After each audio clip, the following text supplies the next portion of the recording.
ನಾನು ಮಾಡ್ತೀನಿ.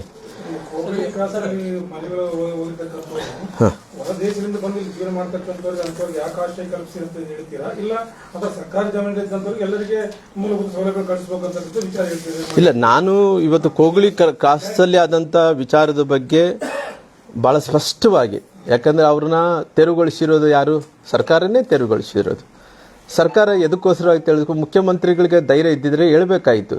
ಇದನ್ನ ಕಸ ವಿಲೇವಾರಿ ಸಲುವಾಗಿ ಸೀಮಿತವಾದಂಥ ಐಡೆಂಟಿಫಿಕೇಶನ್ ಆದಂಥ ಜಾಗ ಪ್ರದೇಶ, ಈ ಪ್ರದೇಶದಲ್ಲಿದ್ದಂಥ ಟೈಮಲ್ಲಿ ಅವ್ರನ್ನ ಕಾನೂನುಬದ್ಧವಾಗಿ ತೆರವುಗೊಳಿಸಿದ್ವಿ. ಇದನ್ನ ಕೇರಳ ಮುಖ್ಯಮಂತ್ರಿಗಳು ಎಂಟ್ರಿಫೆನ್ಸ್ ಆಗಲಿಕ್ಕೆ ಏನು ಅಧಿಕಾರ ಇಲ್ಲ. ವೇಣುಗೋಪಾಲ್ ಅವರು ಕೂಡ ಅವ್ರ ಎಂಟ್ರಿಫೆನ್ಸ್ ಅಡ್ಮಿನಿಸ್ಟ್ರೇಷನ್, ಸರ್ಕಾರದ ಅಡ್ಮಿನಿಸ್ಟ್ರೇಷನ್ ವಿಚಾರದಲ್ಲಿ ಎಂಟ್ರಿಫೆನ್ಸ್ ಹಾಕಿ ಏನು ಅಧಿಕಾರ ಇಲ್ಲ. ಆದಂಥ ಟೈಮಲ್ಲಿ ಕ್ಲಿಯರ್ ಆಗಿ ಅವ್ರಿಗೆ ಮುಖ್ಯಮಂತ್ರಿಗಳು ಸ್ಪಷ್ಟೀಕರಣ ಕೊಡಬೇಕಾಯಿತು. ಕೇವಲ ಅವ್ರಿಗೆ ಎದುರಿ ಅವರು ಪ್ರಧಾನಿ ಕಾರ್ಯದರ್ಶಿಗಳು, ಅವ್ರ ಪಾರ್ಟಿಗೆ ಪ್ರಧಾನಿ ಕಾರ್ಯದರ್ಶಿಗಳು ಹತ್ತಾರೆ. ಅವ್ರಿಗೇನು ನಮ್ಮ ರಾಜ್ಯಕ್ಕೆ ಏನು ಪ್ರಧಾನಿ ಕಾರ್ಯದರ್ಶಿಗಳು ಅಲ್ಲ. ನಮಗೆ ಉಪಮುಖ್ಯಮಂತ್ರಿಗಳು ಡಿ ಕೆ ಶಿವಕುಮಾರ್ ನಮ್ಮ ರಾಜ್ಯದ ಉಪಮುಖ್ಯಮಂತ್ರಿಗಳಾಗ್ತಾರೆ. ಮುಖ್ಯಮಂತ್ರಿಗಳು ಸಿದ್ದರಾಮಯ್ಯರು ನಮ್ಮ ರಾಜ್ಯದ ಮುಖ್ಯಮಂತ್ರಿಗಳಾಗ್ತಾರೆ. ಅವ್ರು ಯಾರು ಮಧ್ಯದಲ್ಲಿ ಎಂಟ್ರಿಫೆನ್ಸ್ ಆಗುವಂಥವ್ರು?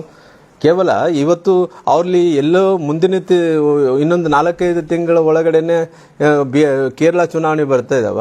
ಅಲ್ಪಸಂಖ್ಯಾತರು ಕಾಂಗ್ರೆಸ್ಸನ್ನು ಬಿಟ್ಟು ಕಮ್ಯುನಿಸ್ಟ್ ಪಾರ್ಟಿ ಕಡೆ ಭಾಳಷ್ಟು ಕಡೆ ಹೋಗ್ತಾ ಇದ್ದಾರೆ ಅಂತ ಒಂದೇ ಒಂದು ಸ್ವಾರ್ಥ ಸಲುವಾಗಿ ಅಲ್ಲಿ ಮುಖ್ಯಮಂತ್ರಿಗಳು ಹೇಳಿದಕ್ಕೋಸ್ಕರವಾಗಿ ಇಲ್ಲಿ ವೇಣುಗೋಪಾಲ್ ಅವರು ಇಂಟರ್ಫಿಯರೆನ್ಸ್ ಆಗಿ ಅವ್ರು ಸೂಪರ್ ಸಿಎಂ ಥರ ನಡೆಸ್ಕೊಳೋದು ಏನು ಬೇಕಿತ್ತು? ನಮ್ಮ ಅಡ್ಮಿನಿಸ್ಟ್ರೇಷನ್ದಲ್ಲಿ ಅವ್ರು ಯಾರು ಬರೋರು? ಅವ್ರು ಇದ್ರೆ ಕೇರಳಕ್ಕೆ MP ಇರ್ಬೋದು, ನಮಗೇನು ಸಂಬಂಧ? ಅವ್ರು ಕಾಂಗ್ರೆಸ್ ಪಾರ್ಟಿಗೆ ಪ್ರಧಾನ ಕಾರ್ಯದರ್ಶಿಗಳಾಗಿರ್ಬೋದು, ನಮ್ಗೆ ಯಾವುದೂ ಸಂಬಂಧ ಇಲ್ಲ. ಇಂಥ ಟೈಮಲ್ಲಿ ಇವತ್ತು ಕೇವಲ ವೋಟ್ ಬ್ಯಾಂಕ್ ಸಲುವಾಗಿ ಇವತ್ತು ಕಾಂಗ್ರೆಸ್ಸಿನ ಪಾರ್ಟಿ ಇವತ್ತು ಓಲೈಕೆ ಮಾಡಬೇಕು ಅನ್ನೋಂಥ ಕಾರಣದಿಂದ ಈ ರೀತಿ ತರಾತುರಿದಲ್ಲಿ ಇವತ್ತು ಜಮೀರನ್ನು ಏನು ಬೇಕಾದರೆ ಹ್ಞೂ ಅಂತಾನ. ಆತೇನು ಯಾವುದು ಹೇಳಿದ್ರು ಕೂಡ ಯಾವುದಕ್ಕೂ ಇಲ್ಲ ಅನ್ನೋ ಪ್ರಶ್ನೆ ಇಲ್ಲ, ಎಲ್ಲದಕ್ಕೂ ಹ್ಞೂ ಅಂತಾನ. ಹ್ಞೂ ಅಂದಿದ್ದ ಕಡೆ ಎಲ್ಲಿ ಸಕ್ಸಸ್ ರೇಟ್ ಏನಿದೆ ಆತಂದು? ಸಕ್ಸಸ್ ರೇಟ್ ಯಾವುದೂ ಇಲ್ಲ. ಈ ಬಳ್ಳಾರಿಯಲ್ಲಿ ಆದಂಥ ಟೈಮಲ್ಲಿ ಬೇರೆ ಬೇರೆ ಕಡೆ ಅವರು ಜಿಲ್ಲೆಯಲ್ಲಿ, ವಿಜಯನಗರ ಜಿಲ್ಲೆಯಲ್ಲಿ ಉಸ್ತುವಾರಿ ಇದ್ದಂಥವ್ರಿಗೆ ಅಲ್ಲೇ ತೆರವುಗೊಳಿಸಿದಂಥದ್ದಲ್ಲಿ ಬಡವ್ರಿಗೆ ಮನೆ ಕೊಡ್ಲಿಕ್ಕಾಗಲಿಲ್ಲ. ಇನ್ನು ರಾಜ್ಯದಲ್ಲಿ ಅವ್ರಿಗೇನೋ ಬೇಕಂದೇಳಿ ಅವ್ರೇನೋ ಹ್ಞೂ ಅಂದೇಳಿ ಮುಖ್ಯಮಂತ್ರಿಗಳು ಹ್ಞೂ ಅಂದರೆ ನಾಳೆ ಯಾರೋ ಇವತ್ತೇನೋ ಹ್ಞೂ ಅಂದಾರಾಗಲಿ, ನಾಳೆ ಇವತ್ತು ಬೀಸೆಡ್ಡೊಂಡಿನ ತಪ್ಪಿಸ್ಕೋಬೇಕಂದೇಳಿ ಪ್ರಯತ್ನ ಮಾಡ್ತಾ ಇದ್ದಾರೆ ಆಗಲಿ, ಇವತ್ತು ಯಾವ ರೀತಿಯಲ್ಲಿ ಕೂಡ ಅವರು ಹೇಳಿದಂಥ ಮಾತಿಗೆ ಶಿಕಾನ್ ಆಗಿಲ್ಲ ಅನ್ನೋಂಥದ್ದು ಕೂಡ ಭಾಳಷ್ಟು ಉದಾಹರಣೆಗಳಿದೆ. ಇದು ಕೂಡ ಕೇವಲ ಹೂ ಅಂದೇಳಿ ತಪ್ಪಿಸ್ಕೊಂಡಂಥ ಕೆಲಸ ಆಗಲಿ, ಬೇರೆ ಯಾವುದು ಕೂಡ ನಡೆಯಲ್ಲ ಅಂತೇಳಿ ನಾನು ತಿಳ್ಕೊಂಡಿದ್ದೀನಿ.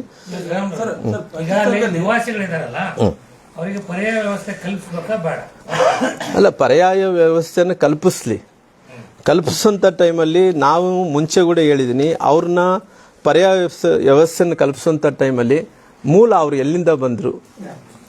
ಇವಾಗ ಇವು ಆಲ್ರೆಡಿ ಜಾರಿಯಲ್ಲಿದೆಲ್ಲ ನಮ್ಮದು SIR ಜಾರಿಯಲ್ಲಿದೆ.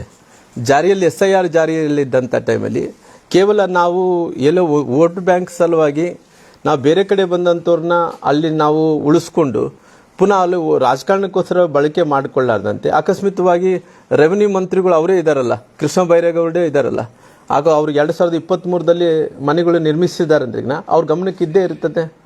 ಅವ್ರ ಗಮನಕ್ಕೆ ಇಲ್ಲದಂಥ ಟೈಮಲ್ಲಿ ಏನು ಮನೆ ಅಂತ ನಿರ್ಮಿಸ್ಲಿಕ್ಕೆ ಸಾಧ್ಯ ಇಲ್ಲ. ಅಲ್ಲ, ಅದು ತನಗೆ ಅದು ಏನೋ ರೊಕ್ಕ ಇಸ್ಕೊಂಡಾರ ಅಂತೇಳಿ ಹೇಳಿಕೆಯನ್ನು ಕೊಟ್ಟಿದ್ದಾರೆ.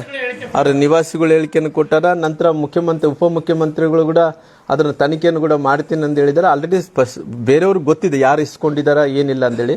ಅದಕ್ಕೆ ನನ್ಗೆ ಗೊತ್ತಿರೋ ಪ್ರಕಾರ ಅವ್ರ ಹೆಸರು ಸರಿ ಅನ್ಸಲ್ಲ, ಯಾಕಂದ್ರೆ ತನಿಖೆ ನಡೆಯುವಂತ ಟೈಮಲ್ಲಿ ತನಿಖೆ ನಡೀಲಿ. ಹೊರಗಡೆ ಬಂದಂತವ್ರಿಗೆ ಅವಕಾಶ ಮಾಡಿಕೊಡ್ಬೇಡ್ರಿ ಅನ್ನೋದು ನಮ್ಮೆಲ್ಲರ ಅಭಿಪ್ರಾಯ ಆಗಿದೆ. ಗೊಂದಲ ಆಗಲ್ವಾ? ಮನೆ ಕಟ್ಸ್ಕೊಡ್ಲಿ ಪರವಾಗಿಲ್ಲ ಅಂತ ಹೇಳ್ತೀರಿ, ಮತ್ತೆ ಯಾಕೆ ಕಟ್ಸ್ಕೊಡ್ರಿ ಅಂತ ಕೇಳೋರು ನೀವೇ. ಇಷ್ಟು ವರ್ಷಗಳಿದ್ದಾರೆ ನಿಮ್ ಸರ್ಕಾರ ಇದ್ದಾಗ, ನಿಮ್ದೇ BBMP ಆಡಳಿತ ಇದ್ದಾಗ ಅದು ಇಲ್ಲಿಗಲ್ಲ ಅಂತ ಗೊತ್ತಾಗ್ತದೆ ಏರಿಯಾದಲ್ಲಿ ಕೋಗ್ಲಿ ಕ್ರಾಸ್ ಏನಿದೆ ಅಂತ. ಅಲ್ಲ, ಕೋಗ್ಲಿ ಕ್ರಾಸ್ ವಿಚಾರದಲ್ಲಿ 2023ರಲ್ಲಿ ಮನೆ ನಿರ್ಮಿಸಿಕೊಂಡಿದ್ದಾರಂತೆ. ಅದಂತೂ ಎನ್ಕ್ರೋಚ್ ಮಾಡಿದ್ದಂತೂ ಗೊತ್ತಾಗಬೇಕಲ್ಲ, ಸ್ಥಳೀಯ ಸಂಸ್ಥೆಗಳಿಗೆ ಆದ್ರೂ ಗೊತ್ತಾಗಬೇಕಲ್ಲ. ಅವ್ರು ಯಾರಿಗೆ ಅಲ್ಲಿ ಲೋಕಲ್ ಮಿನಿಸ್ಟರ್ ಕೃಷ್ಣ ಬೈರೇಗೌಡ ಅವ್ರಿಗೆ ಕಾನ್ಸ್ಟಿಟ್ಯೂನ್ಸಿ ಬರುತ್ತೆ. ಅವರು ಈ ರಾಜ್ಯದ ಕಂದಾಯ ಮಂತ್ರಿಗಳು, ಅವ್ರ ಗಮನಕ್ಕೆ ಕೂಡ ಇಲ್ಲಾರ್ದಂತೆ ಇವೆಲ್ಲ ನಡೀತಾವ. ಎಲ್ಲ ಅಕಸ್ಮಿತವಾಗಿ ಅವರು ನಿರ್ಮಿಸಿಕೊಂಡಂಥ ಟೈಮಲ್ಲಿ ಅವರು ಅಬ್ಜೆಕ್ಷನ್ ಮಾಡಬೇಕಾಗಿತ್ತು. ಯಾಕೆ ಮಾಡಿಲ್ಲ ಅನ್ನೋಂಥದ್ದು ಕೂಡ ಗೊತ್ತಾಗುತ್ತಲ್ಲ. ಅಕಸ್ಮಿತವಾಗಿ ಅಲ್ಲಿ ಮನೆ ನಿರ್ಮಿಸ್ತಾ ಇದ್ದಾರೆ ಅಂದರೆ ಅವ್ರು ಎಲ್ಲಿ ಮೂಲ, ಎಲ್ಲಿಂದ ಬಂದಂಥವ್ರು, ಎಲ್ಲಿ ಏನು ಎತ್ತ ಅಂತೇಳಿ ಎಂಕ್ವೈರಿ ಮಾಡಬೇಕಾಗಿತ್ತಲ್ಲ. ಅವ್ರಿಗೆ ಆಧಾರ್ ಕಾರ್ಡ್ ಇರ್ತಾವ. ಅಕಸ್ಮಿತವಾಗಿ ಬಳ್ಳಾರಿಯಲ್ಲಿ ಕೂಡ ಸುಮಾರಿಗೆ SIR ಪ್ರಕಾರ 10,000 ಕೌಲ್ ಬಜಾರ್ದಲ್ಲಿ 10,000 ಮಂದಿ ಬೇರೆ ಬಾಂಗ್ಲಾದೇಶದಿಂದ ಬಂದಂಥವ್ರು 10,000 ಮಂದಿ ಕುಟುಂಬಗಳು ಇದ್ದಾರೆ ಅನ್ನೋಂಥದ್ದು SIRದಲ್ಲಿ ಸ್ವಲ್ಪ ಮೇಲ್ಮೇಲೆ ಕಾಣ್ತಾ ಇದೀವಿ. ಇನ್ನು ಸರ್ವೆ ಆಗಲಿಲ್ಲ, ಮೇಲೆ ನಡೀತಾ ಇದಾವ. ಇವೆಲ್ಲ ನೋಡಿದಂಥ ಟೈಮಲ್ಲಿ ಅವರೆಲ್ಲರೂ ಕೂಡ ಐಡೆಂಟಿಫಿಕೇಶನ್ ಮಾಡೋಂಥ ಕೆಲಸ ಆಗಬೇಕಲ್ಲ ಅನ್ನೋಂಥದ್ದು ಕೂಡ ನನ್ನ ಅಭಿಪ್ರಾಯ ಇದೆ. ಪ್ರಕಾರ 10,000 ಇದ್ದಾರೆ ಅಂತೀರಾ ಬಾಂಗ್ಲಾದೇಶದಿಂದ ಬಂದವರು? ಕೌಲ್ ಬಜಾರದಲ್ಲಿ 10,000 ಕುಟುಂಬಗಳು ಇದಾವ ಅನ್ನೋಂಥದ್ದು ಮೇಲ್ನೋಟಕ್ಕೆ ಕಾಣ್ತಾ ಇದೆ. 10,000 ಮಂದಿ ಕುಟುಂಬಗಳು, 10,000 ಕುಟುಂಬಗಳು ಇದಾವ ಅನ್ನೋಂಥದ್ದು ಮೇಲ್ನೋಟಕ್ಕೆ ಕಾಣ್ತಾ ಇದಾವೆ. ಆಲ್ರೆಡಿ ನಮ್ಮ ಪಾರ್ಟಿಯಿಂದ ಕೂಡ ಕಂಪ್ಲೇಂಟ್ ಅನ್ನು ಕೂಡ ನಮ್ಮ ಪಾರ್ಟಿ ಕಡೆಯಿಂದ ಕೊಟ್ಟಿದ್ದೀವಿ. ಇನ್ನು ಜಿಲ್ಲಾಧಿಕಾರಿಗಳು ಕೊಟ್ಟಿದ್ದೀವಿ. ಇನ್ನು ಇವಾಗ SIR ಆಗುವಂಥ ಟೈಮಲ್ಲಿ ನಮ್ಮ ಕರ್ನಾಟಕಕ್ಕೆ ಬಂದಿಲ್ಲ. ಅದು SIR ಆಗುವಂಥ ಟೈಮಲ್ಲಿ ಅಂಥವು ಯಾರ್ಯಾರು ಇದಾವೆ ಎಲ್ಲ ಕೂಡ ಗುರುತಿಸ್ತೀವಿ. ನಮಗೇನು ಬೂತ್ ಮಟ್ಟದಲ್ಲಿ ಕೆಲಸ ಮಾಡಬೇಕಾದಂಥ ಪಾರ್ಟಿ ಜವಾಬ್ದಾರಿಯನ್ನು ಕೊಡ್ತಾರೆ. ಆ ಟೈಮಲ್ಲಿ ಯಾರ್ಯಾರು ಹೊರಗಡೆಯಿಂದ ಬಂದಂಥವ್ರನ್ನ ನಾವೇ ಐಡೆಂಟಿಫೈ ಮಾಡ್ತೀವಿ. ಅವ್ರನ್ನ ಪುನಃ ಗುರುತಿಸಿ ಮತ್ತೆ ಪುನಃ ನಮ್ಮ ಬಳ್ಳಾರಿ ಜಿಲ್ಲೆಯಿಂದ ಮತ್ತು ಇಡೀ ರಾಜ್ಯದಿಂದ ಯಾರನ್ನು ಹೊರಗಾಕಬೇಕಾಗುತ್ತೋ ಅದು ಹೊರಗಾಕುವಂಥ ಕೆಲಸ ನಾವು ಮಟ್ಟದಲ್ಲಿ ಭಾರತೀಯ ಜನತಾ ಪಾರ್ಟಿ ಕಾರ್ಯಕರ್ತರು ಮಾಡ್ತೀವಿ. 10,000 ಮಂದಿ ಕೌಲ್ ಬಜಾರ್ದಲ್ಲೇ ಇದ್ದಾರೆ ಸರ್. ಇನ್ನು ಪೂರ್ತಿ ಅಂತ ಅಫಿಷಿಯಲ್ ಆಗಿ ಅನ್ಅಫಿಷಿಯಲ್ ಆಗಿ ಸಿಗ್ಬೇಕಾದ್ರೆ 10,000 ಕುಟುಂಬಸ್ಥರು ಸರ್.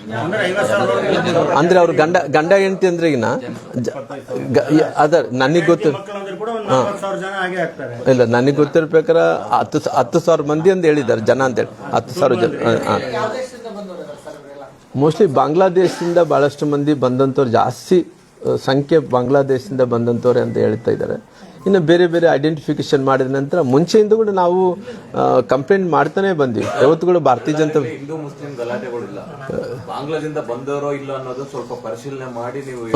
ಯಾಕಪ್ಪ ಅಂದ್ರೆ ಕೌಲ್ ಅಂದ್ರೆ ಅಲ್ಲಿ ಕೂಲಿಗೋಸ್ಕರ ಬಂದಂತ ಬಡ ಜನಗಳು ನಿವಾಸಿಸಿದ್ರು, ಆಂಧ್ರ ಕರ್ನಾಟಕದವರು. ಆಮೇಲೆ ಹೆಚ್ಚಿನ ವಿಡಿಯೋಗಳಿಗೆ ಪ್ರತಿಧ್ವನಿ ಯೂಟ್ಯೂಬ್ ಚಾನೆಲ್ ಸಬ್ಸ್ಕ್ರೈಬ್ ಮಾಡಿ, ಬೆಲ್ ಐಕಾನ್ ಕ್ಲಿಕ್ ಮಾಡಿ.